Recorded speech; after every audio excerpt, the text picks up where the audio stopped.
To begin at the beginning, and this week's late call comes from Fishguard in Pembrokeshire. The town itself is built in two parts, separated by a small peninsula, and it is this part, locals call it Lower Fishguard, that film director Andrew Sinclair has chosen as his llaregib for the film of Dylan Thomas's Under Milk Wood.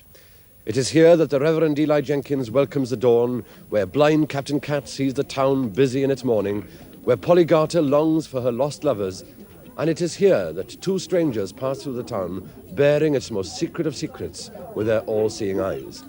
Milkwood is very much a one-man play, so much depending on the performance of first voice.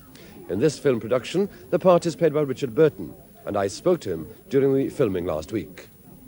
Richard, croeso nôl I Gymru. Diolch yn fawr. Neis i'ch gweld chi yma. I suppose it's a well-known cliché by now in all sorts of circles that Dylan is supposed to be very difficult to translate into visual terms. Would you agree with this?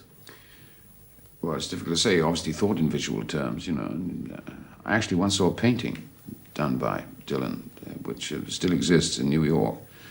And there's an extraordinary picture. You can't really work it out at first glance until you look at the caption, because you see a lot of funny shapes. Then you see a coastline and a sea, and then the caption says, Wales over Wales. He obviously thought in visual terms, because quite clearly this whole piece is visually thought of, even though it's written for voices.